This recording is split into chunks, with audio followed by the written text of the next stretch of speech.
ಹಿರಾಕೆರೆ ಎಂಬ ಒಂದು ಹಳ್ಳಿಯಲ್ಲಿ ಒಂದು ಚಿಕ್ಕ ಗುಡಿಸಿಲಿನ ಮನೆಯಿತ್ತು. ಆ ಜೋಪಡಿಯಲ್ಲಿ ಕಮಲಾ ಎನ್ನುವ ಮಹಿಳೆ ಇದ್ದಳು. ಕಮಲನ ಗಂಡ ಅವಳು ಮದುವೆಯಾಟಿ 3 ವರ್ಷಕ್ಕೆ ತೀರಿಕೊಂಡಿದ್ದರು. ಕಮಲಾಗೆ ಒಬ್ಬ 15 ವರ್ಷದ ಮಗನಿದ್ದನು.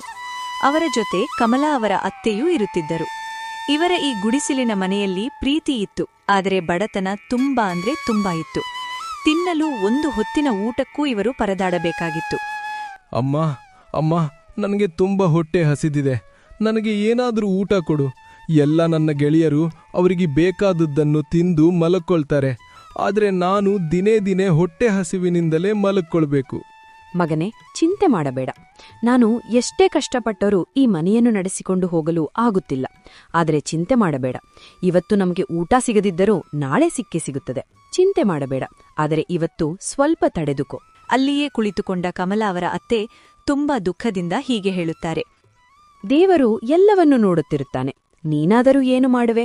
ಮನೆಯ ಜವಾಬ್ದಾರಿಯೆಲ್ಲ ನಿನ್ನ ಮೇಲಿದೆ. ನೀನು ಒಂದು ಹೆಣ್ಣು ಮಗು. ಹೊರಗೆ ಹೋಗಿ ಹೇಗೆ ಕೆಲಸ ಮಾಡುವೆ? ಇಲ್ಲ ಅತ್ತೆ, ನಾವು ಹೆದರಿ ಜೀವನ ಏಕೆ ಮಾಡಬೇಕು? ದೇವರು ದುಡಿಯಲು ನನಗೂ ಶಕ್ತಿಯನ್ನು ಕೊಟ್ಟಿದ್ದಾನೆ. ನನ್ನ ಕೈಯಲ್ಲಾದಷ್ಟು ದುಡಿಯುತ್ತೇನೆ. ನನ್ನ ಕೈಯಲ್ಲಿ ದುಡಿಯಲು ಆಗದೇ ಇದ್ದರೆ ಈ ಕೈ ಚಾಚಿದರೆ ಸಾಕು, ಯಾರಾದರೂ ಒಬ್ಬರು ದಾನ ಮಾಡುತ್ತಾರೆ. ಎಷ್ಟೇ ಕಷ್ಟಪಟ್ಟಾದರೂ ನಾನು ಮನೆಯನ್ನು ಸಾಗಿಸುತ್ತೇನೆ. ಆದರೆ ನನ್ನ ಮಗುವನ್ನು ನಾನು ಹೊಟ್ಟೆ ಹಸಿವಿನಿಂದ ಇರುವುದನ್ನು ನೋಡಲಾರೆ. ಮಾರನೆಯ ದಿನ ಬೆಳಗ್ಗೆ ಊರಿನ ಸ್ವಲ್ಪ ಜನರು ಒಂದು ಕಟ್ಟೆಯ ಮೇಲೆ ಕುಳಿತುಕೊಂಡು ಹೀಗೆ ಮಾತನಾಡಿಕೊಳ್ಳುತ್ತಿದ್ದರು. ನೀವು ಕೇಳಿದಿರಾ ನಿನ್ನೆ? ಕಮಲಾನ ಮಗ ಹೊಟ್ಟೆ ಹಸಿವಿನಿಂದ ತಲೆ ಸುತ್ತಿ ಬಿದ್ದಿದ್ದನಂತೆ. ಇವಳ್ದು ಬರೀ ಇದೇ ಆಯಿತು. ಗಂಡ ಸತ್ತಾಗಿನಿಂದ ಮಗನಿಗೆ ಚೆನ್ನಾಗಿ ಊಟ ಹಾಕಲು ಕೂಡ ಇವಳ ಕೈಯಲ್ಲಿ ಆಗುತ್ತಿಲ್ಲ. ಪಾಪ, ಏನು ಮಾಡಬೇಕು? ಗಂಡ ಸತ್ತ ವಿಧವೆ. ಹೌದು, ನೀನು ಹೇಳುವುದು ಸರಿಯಾಗಿಯೇ ಇದೆ. ಇವಳು ಖಂಡಿತವಾಗಿಯೂ ಸಹಾಯ ಕೇಳಿಕೊಂಡು ಬಂದೇ ಬರುತ್ತಾಳೆ. ಆದರೆ ಇವಳು ಕಾಡಿಗೆ ಹೋಗುತ್ತಾಳೆ. ಕಟ್ಟಿಗೆಯನ್ನು ತಂದು ಮಾರುತ್ತಾಳೆ. ಒಂದು ಹೊತ್ತು ಊಟವಾದರೂ ಇವಳು ಸಾಗಿಸುತ್ತಾಳೆ. ಆದರೆ ಇದುವರೆಗೂ ಯಾರ ಹತ್ತಿರನೂ ಇವಳು ಕೈ ಚಾಚಿಲ್ಲ. ಇವಳು ಖಂಡಿತವಾಗಿಯೂ ತುಂಬ ಧೈರ್ಯವಂತ ಹೆಣ್ಣುಮಗಳು. ಇವರು ಮಾತನಾಡುತ್ತಿರುವಾಗ ಅದೇ ಸಮಯದಲ್ಲಿ ಕಮಲಾ ಅವರ ಹತ್ತಿರ ಹೋಗುತ್ತಿರುತ್ತಾಳೆ. ಅವರ ಮಾತುಗಳು ಇವಳ ಕಿವಿಗೆ ಬೀಳುತ್ತವೆ. ಆಗ ಅವಳು ಅಲ್ಲಿಯೇ ನಿಂತು ಹೀಗೆ ಹೇಳುತ್ತಾಳೆ. ನೀವು ಅಂದುಕೊಂಡಿರಬಹುದು, ಇವಳಿಗೆ ತುಂಬಾ ಕಷ್ಟ ಬಂದಿದೆ. ಖಂಡಿತವಾಗಿಯೂ ಇವಳು ನಮ್ಮ ಬಳಿ ಬಂದು ಸಹಾಯ ಕೇಳುತ್ತಾಳೆ ಎಂದು. ಆದರೆ ಒಂದು ನೆನಪಿಟ್ಟುಕೊಳ್ಳಿ, ನನಗೆ ಎಷ್ಟೇ ಕಷ್ಟ ಬಂದರೂ ಕೂಡ ನಿಮ್ಮ ಬಳಿ ನಾನು ಸಹಾಯವನ್ನು ಕೇಳಿ ಬರುವುದಿಲ್ಲ. ನಾನು ಸಾಯುವವರೆಗೂ ಕಷ್ಟಪಟ್ಟು ದುಡಿಯುವುದು. ನನ್ನ ಮನೆಯನ್ನು ಸಾಗಿಸುತ್ತೇನೆ. ದೇವರು ನನ್ನನ್ನು ಹೇಗೆ ಒಂಟಿ ಮಾಡಿದ್ದಾನೆಯೋ ಅದೇ ದೇವರು ನನಗೆ ದಾರಿ ತೋರಿಸುತ್ತಾನೆ. ಆಗ ನಿಮಗೆ ಬಂದು ನಾನು ಮಾತನಾಡುತ್ತೇನೆ. ಕಮಲನ ಮಾತು ಕೇಳಿದ ಅವರಿಗೆ ಏನೂ ಮಾತೇ ಬರಲಿಲ್ಲ. ಕಮಲಾ ಅಲ್ಲಿಂದ ಹೋಗುತ್ತಾಳೆ. ಕಮಲಾ ಮನೆಯ ಹತ್ತಿರ ಬರುವಾಗ ಅವಳ ಮಗ ಮನೆಯ ಅಂಗಳದಲ್ಲಿಯೇ ಕುಳಿತುಕೊಂಡಿರುತ್ತಾನೆ. ಅವನು ಹೊಟ್ಟೆ ಹಸಿವಿನಿಂದ ಕುಳಿತುಕೊಂಡಿರುವುದನ್ನು ನೋಡಿ ಕಮಲಾಗೆ ತುಂಬಾ ಬೇಸರವಾಗುತ್ತದೆ. ಅಮ್ಮ, ನಾವು ನಿನ್ನೆಯಿಂದ ಹೊಟ್ಟೆ ಹಸಿವಿನಿಂದಲೇ ಇದ್ದೇವೆ. ಆ ದೇವರು ನಮ್ಮ ಹಣೆಬರಹವನ್ನು ಇಷ್ಟು ಕೆಟ್ಟದಾಗಿ ಬರೆದಿದ್ದಾನೆ. ತಿನ್ನಲು ಒಂದು ಹೊತ್ತಿನ ಊಟವೂ ನಮ್ಮ ಹತ್ತಿರ ಇಲ್ಲ. ಮಗನ ಮಾತನ್ನು ಕೇಳಿದ ಕಮಲಾಗೆ ತುಂಬಾ ಬೇಸರವಾಗುತ್ತದೆ. ಅದೇ ಬೇಸರದಲ್ಲಿ ಕಮಲಾ ಹೀಗೆ ಹೇಳುತ್ತಾಳೆ. ಇವತ್ತು ನನ್ನ ಜೀವವೇ ಹೋದರೂ ಸಹಿ, ಖಾಲಿ ಕೈಯಲ್ಲಿ ನಾನು ಮನೆಗೆ ಬರುವುದಿಲ್ಲ. ಕಾಡಿಗೆ ಹೋಗುತ್ತೇನೆ. ಕಟ್ಟಿಗೆಯನ್ನು ಕಳೆದುಕೊಂಡು ಬರುತ್ತೇನೆ. ಕಟ್ಟಿಗೆಯನ್ನು ಮಾರಿದರೆ ಸ್ವಲ್ಪ ಹಣ ಸಿಗುತ್ತದೆ. ಅವಳು ಒಂದು ಕೊಡಲಿಯನ್ನು ಹಿಡಿದುಕೊಂಡು ಕಾಡಿಗೆ ಹೊರಟಳು. ಅವಳು ಅಂದುಕೊಂಡಿದ್ದಳು, ಇವತ್ತು ಯಾವುದೇ ಅಡಚಣೆ ಬಂದರೂ ಖಾಲಿ ಕೈಯಿಂದ ನಾನು ಮನೆಗೆ ಹೋಗಬಾರದು ಎಂದು.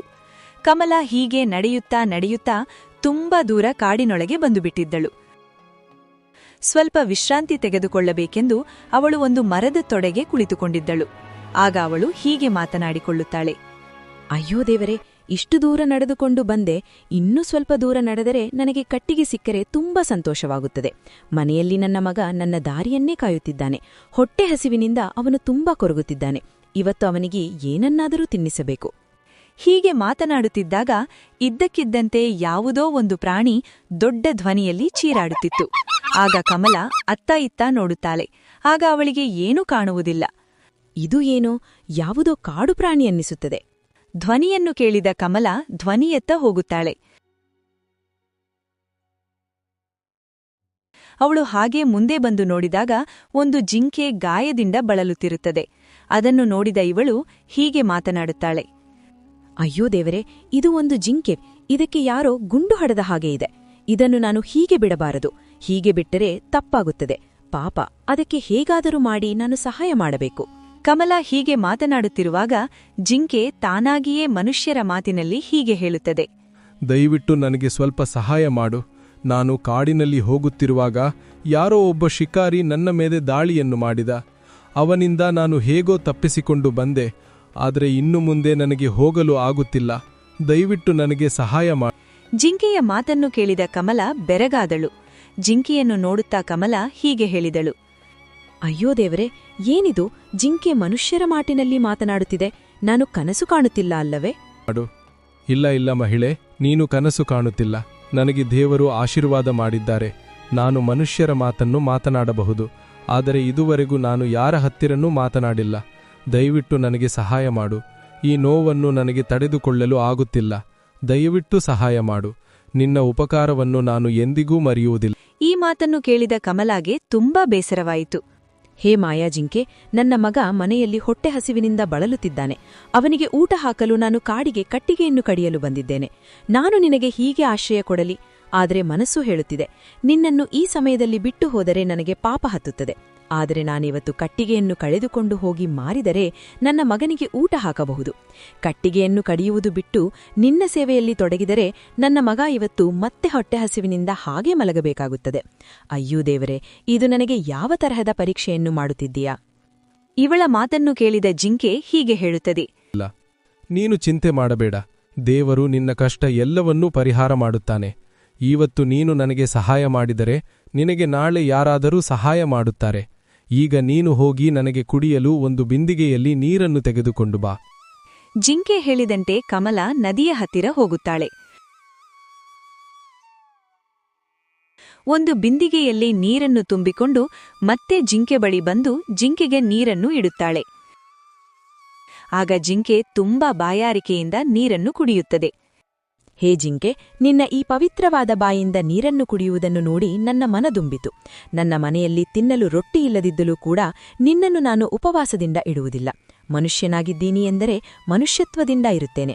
ಇವತ್ತು ನನ್ನ ಮಗ ಹೊಟ್ಟೆ ಹಸಿವಿನಿಂದ ಇದ್ದರೂ ಕೂಡ ನಿನಗೆ ಆರಾಮ ಆಗುವವರೆಗೂ ನಿನ್ನ ಸೇವೆಯನ್ನು ಮಾಡುವುದನ್ನು ನಾನು ತಪ್ಪಿಸುವುದಿಲ್ಲ. ಇದು ನನಗೆ ದೇವರು ಕೊಟ್ಟ ಪರೀಕ್ಷೆಯಾಗಿರಬಹುದು. ಕಮಲ ಹೀಗೆ ಮಾತನಾಡುತ್ತಿರುವಾಗ ಜಿಂಕೆ ದೊಡ್ಡ ದೊಡ್ಡ ಕಣ್ಣಿನಿಂದ ಅವಳನ್ನೇ ನೋಡುತ್ತಿತ್ತು.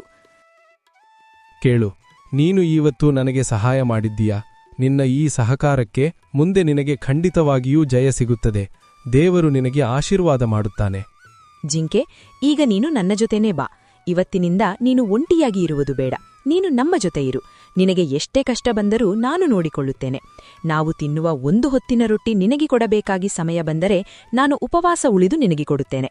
ಆದರೆ ನಿನ್ನನ್ನು ಈಗ ನಾನು ಒಂಟಿಯಾಗಿ ಬಿಟ್ಟು ಹೋಗುವುದಿಲ್ಲ. ಬಾ ನನ್ನ ಜೊತೆ.